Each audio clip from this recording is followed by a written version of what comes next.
Momentos de Bizila, as suas dicas de filmes, séries, quadrinhos e discos. E aí, minha gente, tudo bem? Como estão vocês? Feliz 2016, quer dizer, 2026. Ó, Queria. a gente tá entrando aqui numa trend. Uma trend! Entrei. É uma tendência, é uma... Como é que é? Uma Modinha. modinha, ou como as pessoas costumam dizer, uma corrente. Corrente. Uma corrente. Não, corrente é tipo outra coisa, mas... Corrente de Andrômeda. Enfim, tá todo mundo aí nas suas redes sociais postando fotos de 2016, né? Que aparentemente 10 anos é muito tempo pra essa galera. As pessoas estão espantadas que 2016 já faz 10 anos. 10 anos, veja você. Pois é. Uma década se passou. E muita gente lá postando as suas fotinhas. A gente mesmo foi buscar umas fotos, enfim, da gente. A gente obviamente não era um casal ainda, mas a gente já se conhecia na época. E a gente foi buscar fotos e não sei o que pra postar nas redes, qualquer coisa que eu falei. Só que aí a gente pensou, putz, seria legal a gente talvez cavucar o baú do passado para descobrir o que era a cultura pop, o que fazia a cultura pop em 2016, 10 anos atrás. Então, a gente levantou aqui 4 categorias, são categorias que a gente costuma falar bastante lá no Imagina Se Pega no Olho, no nosso podcast, que não é só lá, é aqui também, né? Não vamos esquecer que todo episódio do Imagina Se Pega no Olho entra aqui, neste canalzinho do YouTube, então já se inscreve, tá aí assistindo esse vídeo? Antes de continuar, se inscreve já. Você que não é inscrito no canal, faz favor de já se inscrever. Mete o seu dedo aí. Mete o dedo aí. Você mete aí, porque eu sei que você mete o dedo em outros lugares. Eita! Vou falar igual o Márcio Rolim. Se não meter o dedo aí, não der like no vídeo, seu dedo vai apodrecer. Vai cair seu dedo. Então, se inscreve, dá like, já dá like no vídeo agora. Agora, antes de você esquecer, você vai ver o vídeo até o final, você vai esquecer. Não esquece, dá like agora já. Muito bem. A gente pegou então aqui as categorias de coisas que a gente aborda costumeiramente no Imagina Se Pega no Olho. E lá no Gibizilla, no nosso site, a gente tá falando de filmes, de séries, de discos e de quadrinhos, sim, claro, né? Então a gente foi pegar alguns exemplares pra gente relembrar um pouco do que era 2016. A gente começa falando de cinema. A gente começa, na verdade, com um filme de Star Wars, que na verdade é um filme que não parece filme de Star Wars. E por isso ele é tão bom.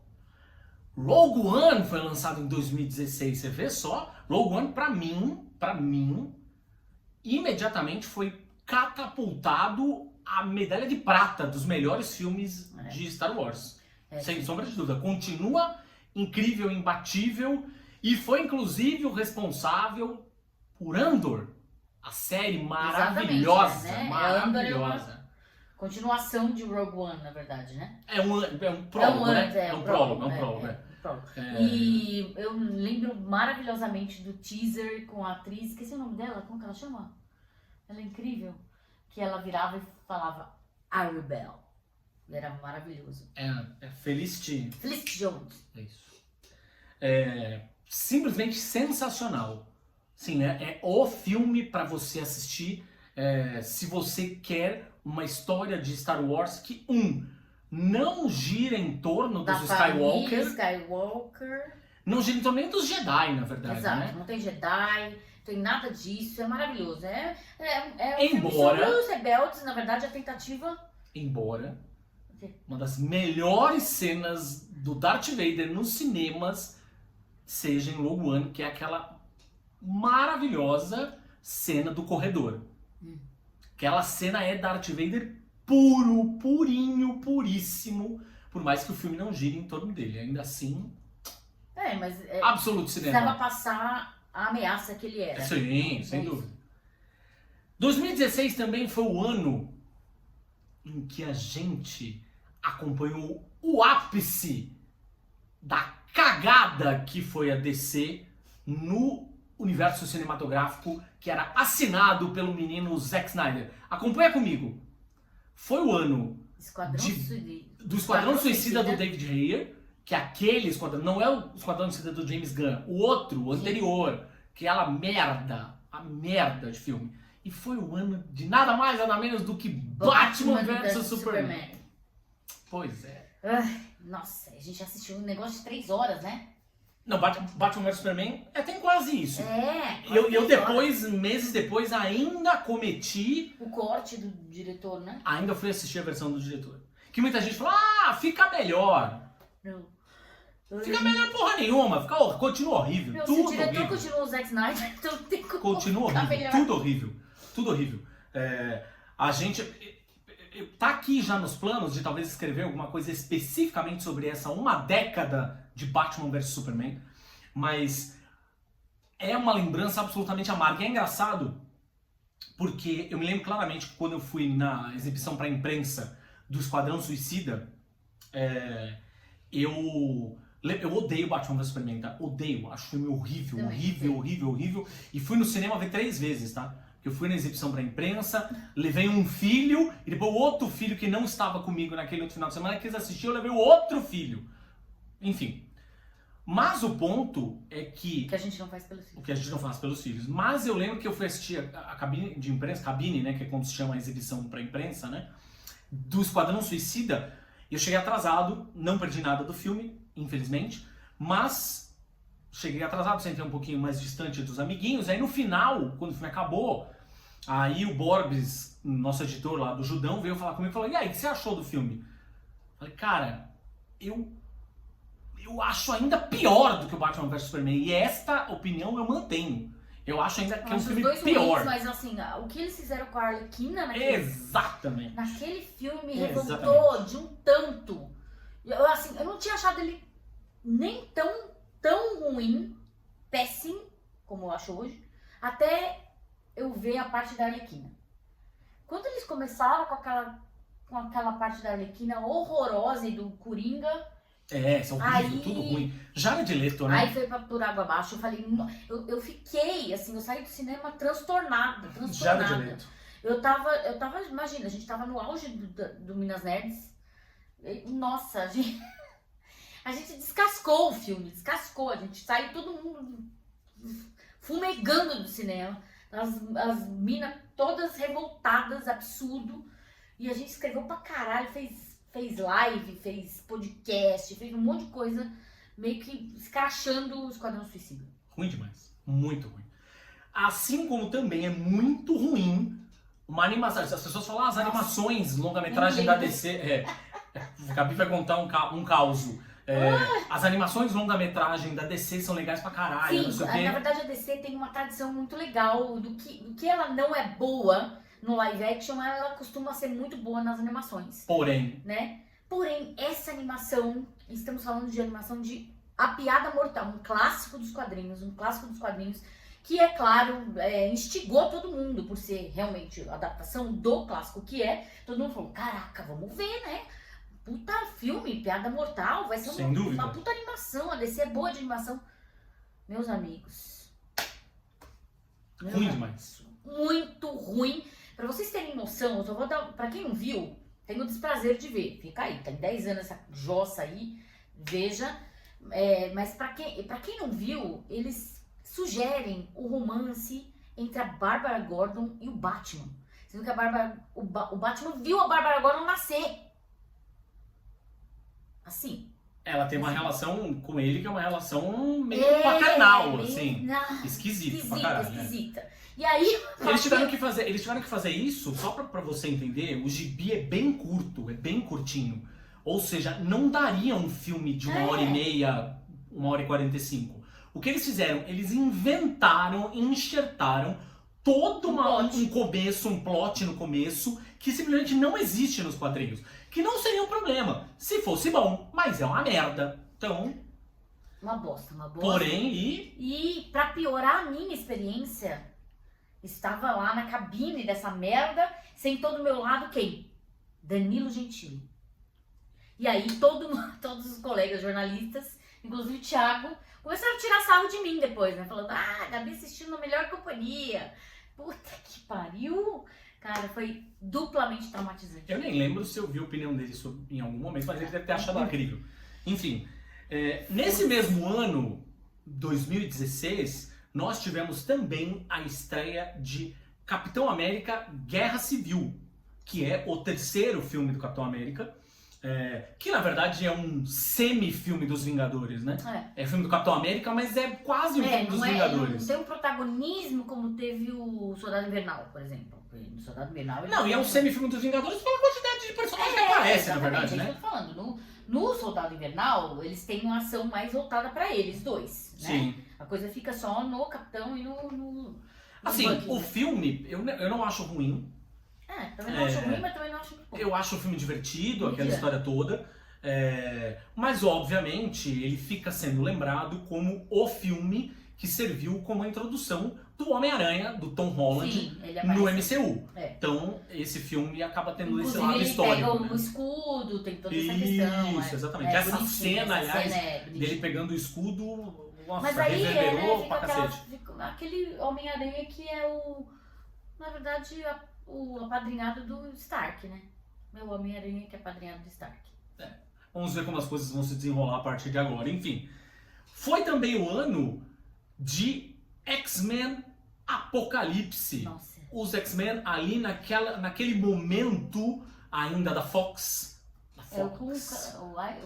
O Oscar Isaac. O Oscar Isaac é o Apocalipse. Olha, o exatamente. grande Oscar Isaac aí era o Apocalipse. Exatamente. Já tinha rolado o X-Men a nova fase, né, dos X-Men com outros rostos, com o James McAvoy como o Professor Xavier, como o Michael Fassbender como o Magneto e tal. A Jennifer Lawrence, viu? Vocês que assistem nossos vídeos aqui, eu lembrei o sobrenome dela, Jennifer Lawrence, como Mística.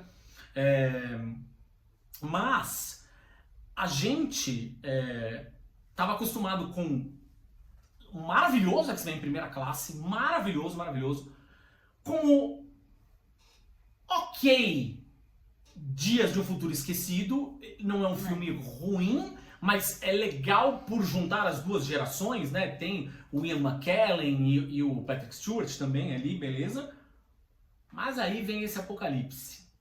Não é o filme da Fênix Negra, que o filme da Fênix Negra encerra esta fase com a chave de bosta. Mas ainda assim é um filme muito ruim. Muito ruim. Pelo amor de Deus. Enfim. É bem ruim mesmo. Me lembra, inclusive, um momento em que tivemos lá no nosso podcast, no Asterisco, podcast do Judão, tivemos para falar, não do filme, mas de coisas em torno do filme. Tivemos a presença de Felipe Fogosi, presença ilustre de Felipe Fogosi. Fica aí a curiosidade de você quer saber qual foi o resultado da conversa, procura lá o Asterisco que ainda existem esses registros. 2016 também foi o ano de outro personagem da Marvel fazer a sua estreia, outro personagem da família mutante, fazer a sua estreia ainda na Fox, que era o Deadpool. Sim, ou seja, Ryan Reynolds ali... Febre do Deadpool. A febre do Deadpool. Num filme muito legal, muito divertido, e um filme que no fim das contas é o Deadpool purinho. O Deadpool que a gente conhece. Não o Deadpool criado pelo Rob Liefeld, é bom que se diga. Ele fica se vangloriando, dizendo que é o criador do Deadpool. O Deadpool que ele criou não tem nada a ver com esse, tá? Ele não quebra a quarta parede, ele não é engraçado, ele não faz piada, ele não é pansexual, nada disso. Ele é isso. Ele é uma versão tosca do Exterminador da DC. Então, Rob Liefeld, desculpa aí, mas você pode ter sido o criador só no papel. Este Deadpool veio depois com as fases subsequentes, enfim, ficou famoso com o Joe Kelly escrevendo e tal. Filme bem divertido, né? Uma lembrança boa, assim, enfim. E óbvio, este personagem, ele veio num momento em que o Deadpool já era um personagem muito grande pra Marvel, e hoje é um personagem ainda maior, é um ativo criativo bem importante pra Marvel, a ponto de muita gente dizer que ele é a Arlequina da Marvel, e a Arlequina é o Deadpool da DC, né? Que hoje são ativos bem... fora os grandes medalhões, né? Batman, Superman de um lado, Homem-Aranha e por aí vai do outro, eles são ativos bem importantes na cultura pop, e não só no cinema, né? Mas quadrinhos, séries de TV, animações e por aí vai. E a última lembrança de cinema que eu quero trazer aqui é o Ghostbusters. Das Meninas, aquele de 2016. Muito bom. Que é um filme muito divertido. Muita gente meteu o pau, falou muita merda, foi machista, assim, tipo, nível estratosférico. Aliás, a gente vai falar, esse foi um ano particularmente misógino. Inclusive, eu entrevistei as meninas, Eu entrevistei as meninas pela... Era Fox? Não. Era Fox? Sony. Sony. Foi a Sony que me chamou. Sony me chamou pra entrevistar. Tive o prazer de entrevistar as meninas. Foi sensacional. E cara, assim, esse foi um ano, a gente vai falar bastante sobre isso, mas um ano particularmente misógino aí na cultura pop. Teve muitos episódios que são, na verdade, ápices pra gente lembrar do que acontece hoje. Ou seja, eles meio que viraram faróis do que acontece hoje e principalmente da formação dessa comunidade de Red Pills e afins aí, tá? Mas o filme, eu me lembro até hoje. Eu reassisti os 2 primeiros Caça-Fantasmas, que ia levar meu filho ainda pequeno no cinema, o filho mais novo. Eu reassisti com ele os 2 primeiros. A gente tinha comprado um DVD que tinha o desenho dos Caça-Fantasmas. Ele adorou. A gente reviu, quer dizer, eu revi, né? Ele nunca tinha visto os 2 filmes. Ele não gostou e eu tampouco. Eu reassisti os filmes e falei, puta que bosta. Que lembrança enviesada que a gente tem. Fui assistir o filme das meninas, adorei, achei divertidíssimo, inclusive, me crucifiquem, melhor do que os filmes originais. Beijo pro Dan Aykroyd, beijo pro Bill Murray, foda-se. Melhor do que o filme deles. Eu não sei. Eu tenho outra, eu ainda gosto de Ghostbusters, do original, ainda gosto. Não é ruim. Mas, eu adorei o das meninas e eu não gostei dos subsequentes, que vieram depois, de agora. De agora não, né, porque não é de agora. Mas os mais recentes. Não gostei. Vamos pular aqui para séries. Bom, tem uma série que estava estreando em 2016 e, obviamente, isso foi assunto recorrente ao longo da cultura pop no último mês. A gente fez até um vídeo aqui a respeito, que é Stranger Things. Stranger Things, gente, eles eram criancinhas. Estreou em 2016, tinham 10 anos atrás. 12 anos, imagina. 12 anos, tem 22 agora, tipo... Não dá, né? 22 fazendo carinha de 16, sei lá. Ficou parecendo Hello Fellow Kids. Ficou parecendo como disse o... Não, ficou parecendo como disse o Guigo, matando o Matheus Agrito, a Vila do Chaves. Ficou parecendo Hello Fellow Kids, lá o John Buscemi com... Steve Buscemi. O Steve Buscemi com o boné virado pra trás. Não vou comentar essa história de boné pra trás. How do you do, fellow kids? Não vou comentar. Total, um bando de adulto fazendo papel de adolescente. Não tem de onde. Mas quando estreou, com a coisa toda do RPG e não sei o quê, e as referências à cultura pop dos anos 80... Foi muito legal. Eu costumo dizer que as 3 primeiras... As 4, porque tem o Ed na 4. As 4 primeiras... As 4 temporadas do Stranger Things foram muito legais. O que eu acho que aconteceu com Stranger Things foi que eles não estavam preparados para o sucesso que aconteceu. E aí eles não conseguiram dar continuidade à série. A série era pra parar ali, sei lá, na 2ª temporada. Sim. E aí a coisa cresceu tanto que eles foram criando subtramas e núcleos que o negócio se perdeu. Você fala, meu Deus do céu, quantos personagens tem? E aí subtrama, e aí o outro, na verdade, no passado ele entrou em contato com, aí virou uma coisa meio dark, que aí a galera foi pro passado, volta pro presente. Nossa, aí não deu, tipo, perdeu o rumo. Aí, that ship has sailed. Eu acho que, enfim, 1ª temporada eu gostei, 2ª temporada já ok, 3ª temporada já... 4ª temporada eu gosto só do Ed, e a 5ª temporada a gente não viu ainda. Eu não sei nem se eu quero ver, Mas porque nossa, eu bruxei total. Pegamos, como eu disse no vídeo que eu gravei sobre Stranger Things, não posso comentar ainda o motivo do bode. Mas em algum momento pode... Dependendo desse bode, também tem esse bode, mas eu perdi o tesão total por conta disso, porque a trama se perdeu. É muito personagem que você tem que gravar, é muita subtrama, é muita história que você tem que relacionar. E ai, gente, eu não tenho cabeça pra isso não. Eu quero uma coisa fácil. 2016 foi a estreia também de quê? Legends of Tomorrow. Chupa você que não gosta da série da DC do canal CW. Eu não gosto. A série... Aqui... Essa opinião, por enquanto, não foi pedida. Que isso? Acaba agora esse vídeo.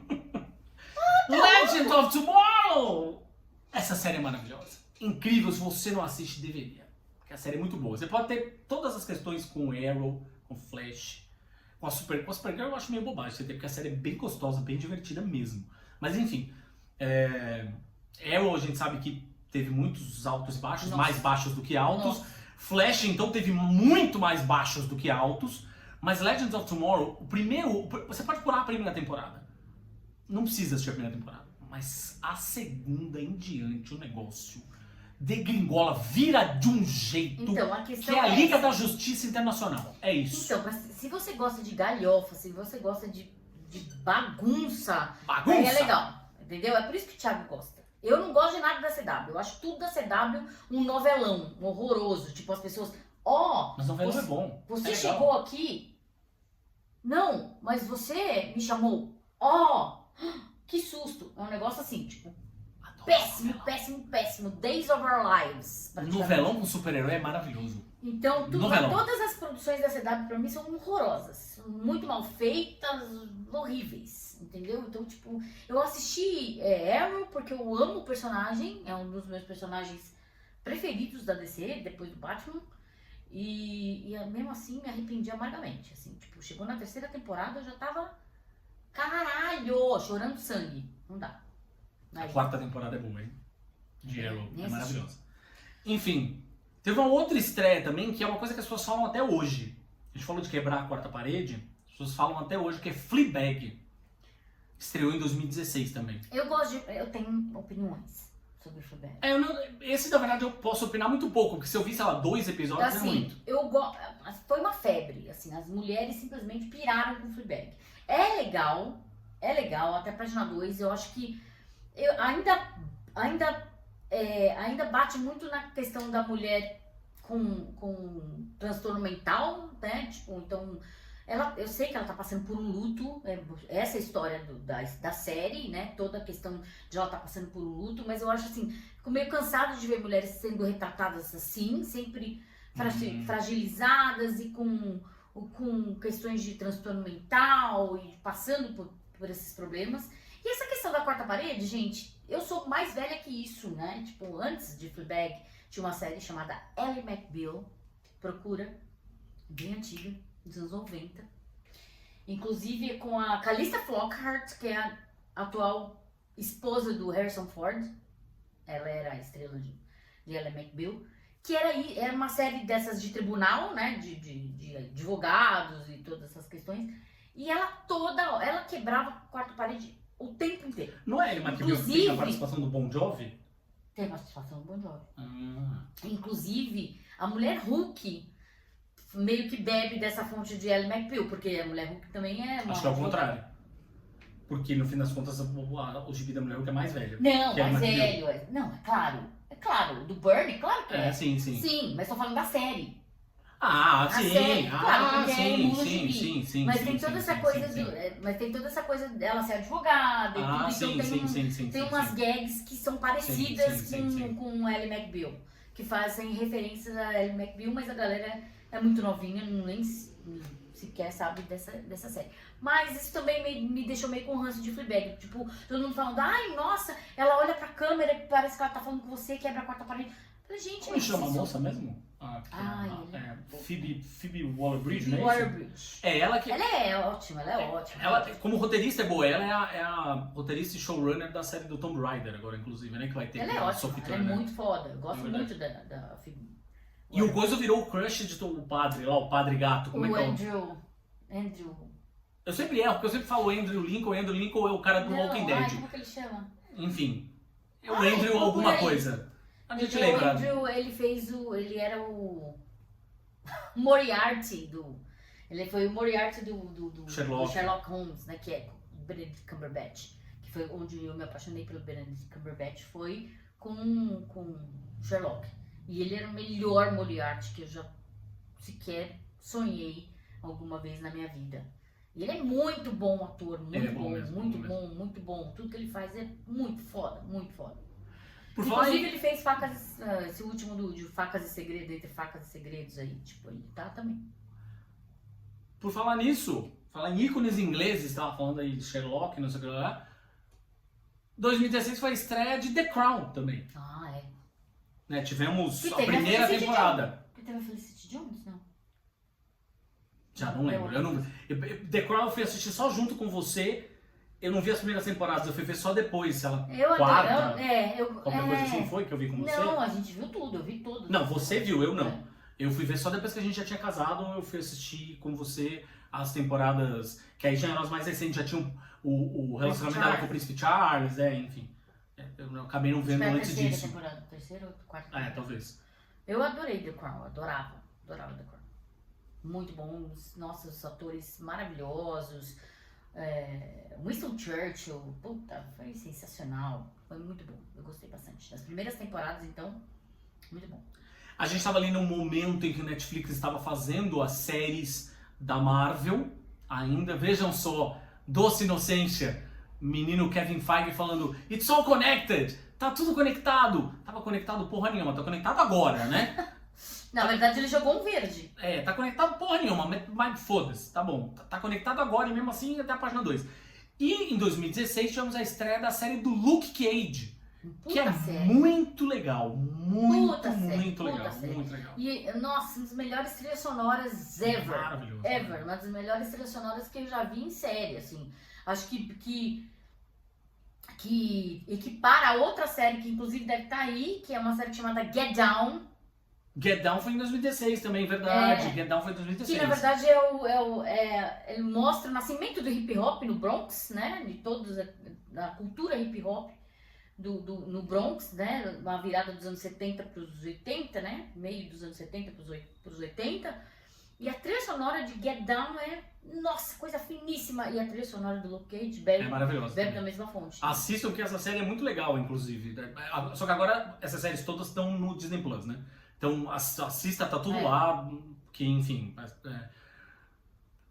parece que esses atores todos eles vão ser reaproveitados, além do ator do Demolidor e da Jessica Jones, né, que a gente já sabe que tá confirmada e a Jessica Jones que já tá confirmada na segunda temporada do Demolidor, a gente já sabe aí de bastidores que parece que, né, vamos ter a volta da galera, enfim. E teve a estreia de uma série que a gente só começou a ver agora, 10 anos depois, veja você. Gerente Noturno. Sim. Olha só, o Night Manager. Night Manager com o querido, lindíssimo Tom Hiddleston, que é uma adaptação de um romance do John le Carré, que eu adoro, que é de suspense, então tudo quanto é série de suspense eu consumo e é isso aí.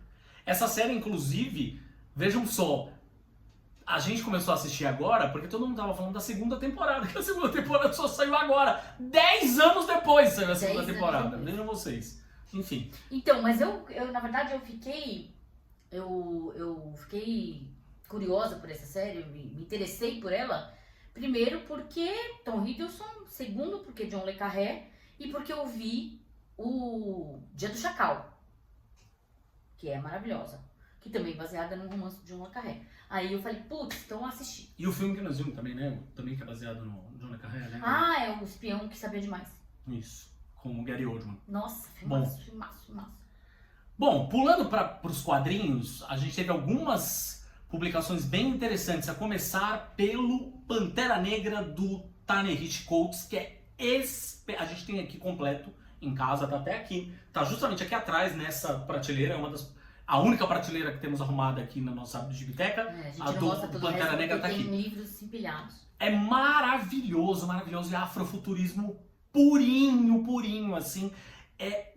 O Pantera Negra dos cinemas bebe demais dessa versão do Pantera Negra, que é espetacular. Se você não conhece o personagem, conheceu só nos cinemas, e quer, por algum motivo, óbvio que tem outras fases muito marcantes, né? A do Christopher Priest e tudo mais, mas a do Reginald Hudlin, mas se você quer começar a ler o personagem e só conhece do cinema, essa fase é perfeita, ideal.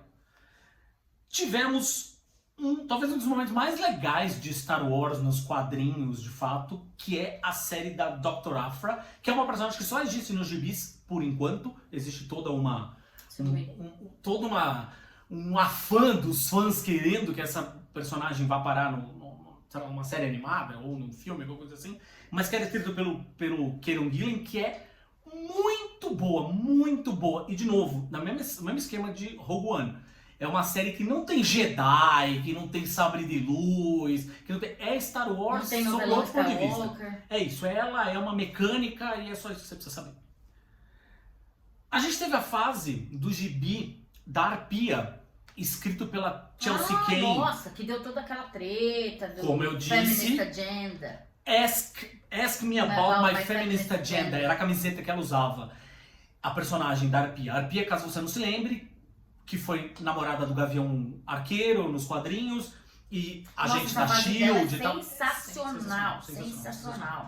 Mas esta fase com esta camiseta... A gente fez muita reportagem sobre Minas, escreveu pra caramba. Os hominhos se morderam tudo, ficaram tudo puto, morderam o cotovelo de raiva. E aí foi mais um show de misoginia. Foi. Sim, Do os nerds... milkshake teve, né? Teve o lance do milkshake, o lance do milkshake foi depois. Mas de qualquer forma, isso aí foi meio que ponto de partida, né? Como é que fala? Milkshake Gate. Milkshake Gate. Milkshake Gate, é isso. Que as autoras não podiam sair para tomar milkshake, era proibido. Elas foram vistas na lanchonete. Deviam estar sentadas em casa escrevendo gibi. Não, era eles isso. estavam confabulando para acabar com os homens.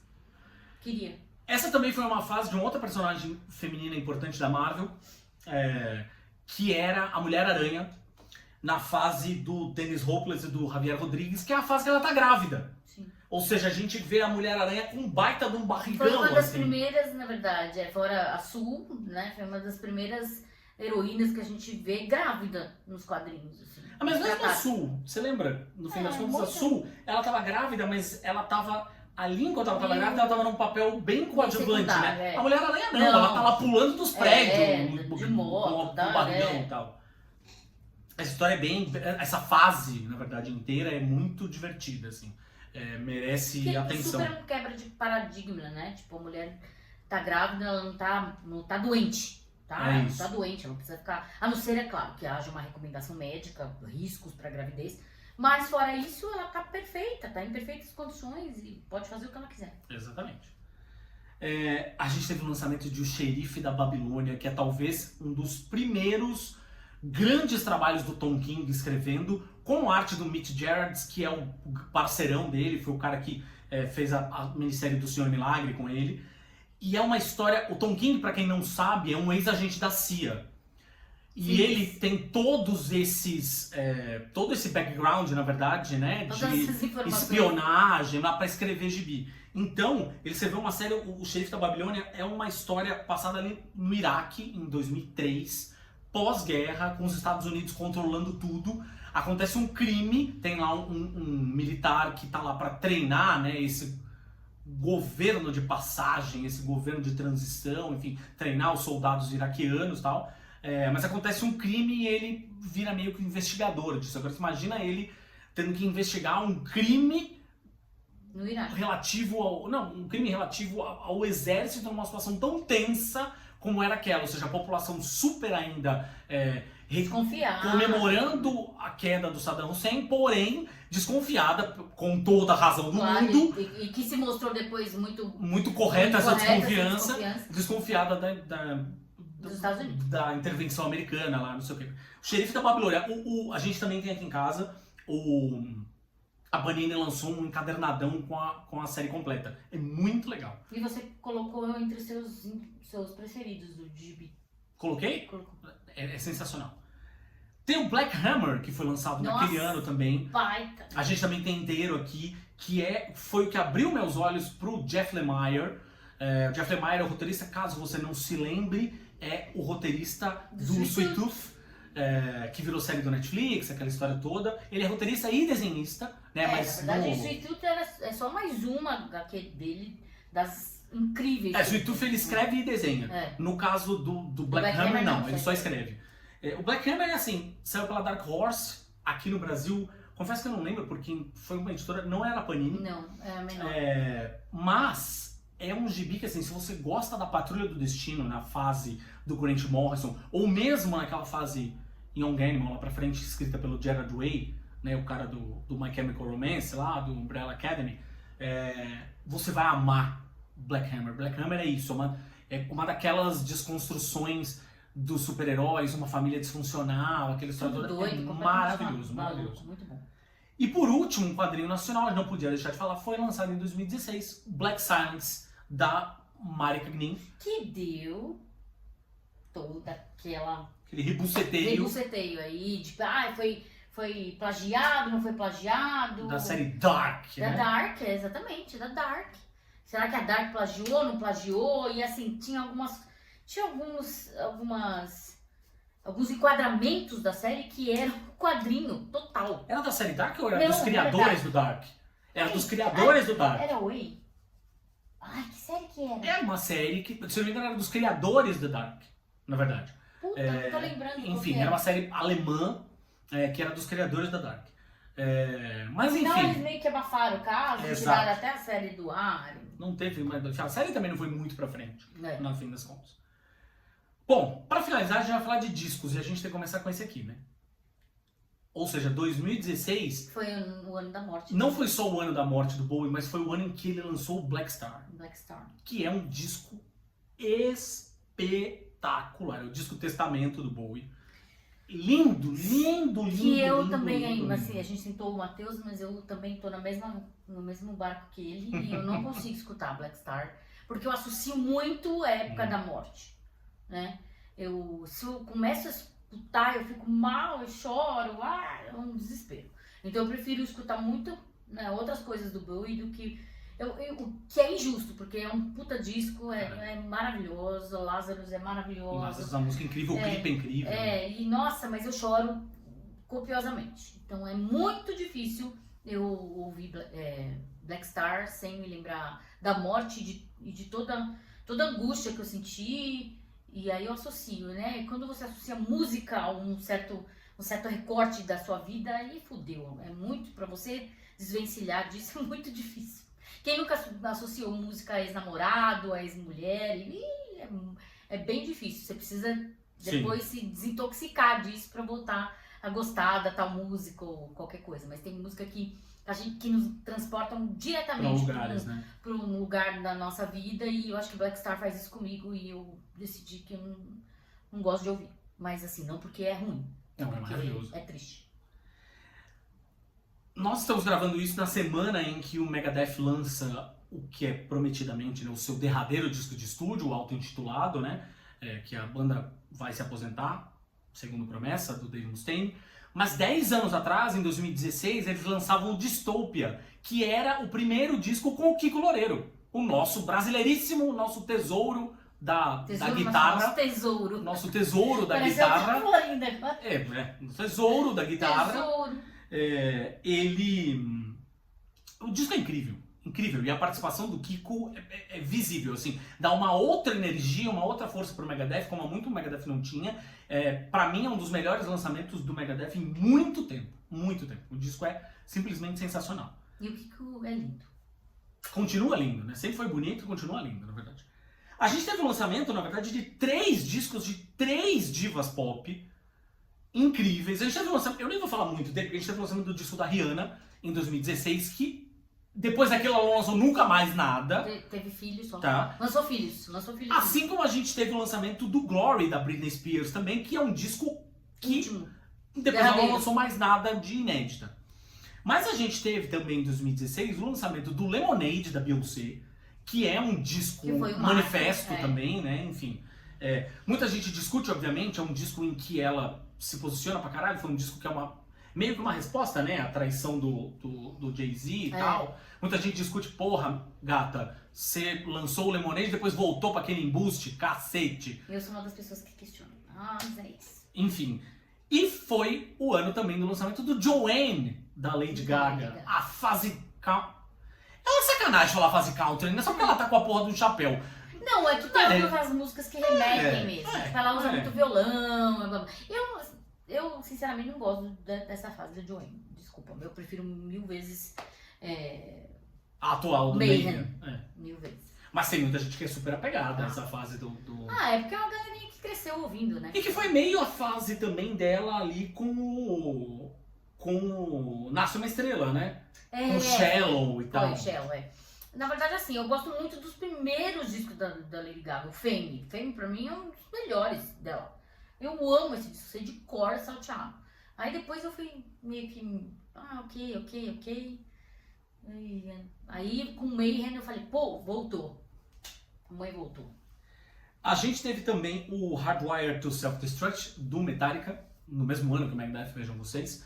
Metallica se colocando um pouco nos trilhos, né? Enfim, eles tinham lançado o Death Magnetic antes, que muita gente gostou, porque no fim das contas era uma coisa muito distante ainda do Saint Anger, o disco sobre o qual a gente não fala, mas eu ainda prefiro o Hardwired to Self-Destruct, porque eu acho um disco mais maduro e é um disco que eu enxergo, inclusive, muito mais no disco O Trujillo do que no disco anterior, do que no Death Magnetic. Robert Trujillo, que era à época era o novo baixista do Metallica, agora dizer que ele é o novo baixista é sacanagem, o homem já tá, sei lá, 2 décadas, sei lá, qualquer coisa assim. Foi o ano também do 24K Magic, que é o disco do Bruno Mars. Nossa, que desde então não lançou mais nada. Tá prometido pra esse ano um disco novo dele, já saiu música nova, mas ele fez tal. com o projeto dele lá, depois ele fez com O Silk Sonic. Ele gravou Silk Sonic. Bom pra caralho, com o Anderson Paak, bom pra cacete. Não, mas ele não tinha lançado um disco só dele, né, do Bruno Mars. Tá prometido pra esse ano, inclusive, um disco, né, o sucessor desse disco, que é um disco bem, bem legal, inclusive. É o ano em que nós tivemos o Awaken My Love, do Charles Gambino, né? O nosso conhecidíssimo tio do Miles Morales, né? Que é um descasso simplesmente maravilhoso. Isso que ele não tinha nem lançado This is America, né? Aquele manifesto que hoje faz um sentido ainda maior do caralho, mas enfim. Foi o ano também que tivemos o lançamento de Bug Nipe, que o disco solo do Mano Brown, do Racionais, que mostra uma faceta completamente diferente dele. Isso é muito legal, uma faceta mais dos baile black e tal, aquela história toda que ele falava assim, putz, tem a música, tem a Fórmula Mágica da Paz, que ele fala daquela música do Jorge Ben, que tocava na fitinha, grava aí pra mim a música do Jorge Ben, não sei o quê. Ele transformou isso, na verdade, essa lembrança, que era uma lembrança de não ouvir só rap, né, de ouvir grandes clássicos da música negra, putz, ele transformou isso em disco e é espetacular.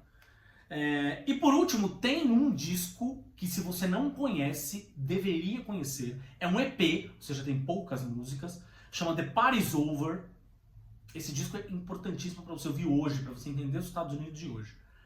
Que é de uma banda chamada Prophets of Rage.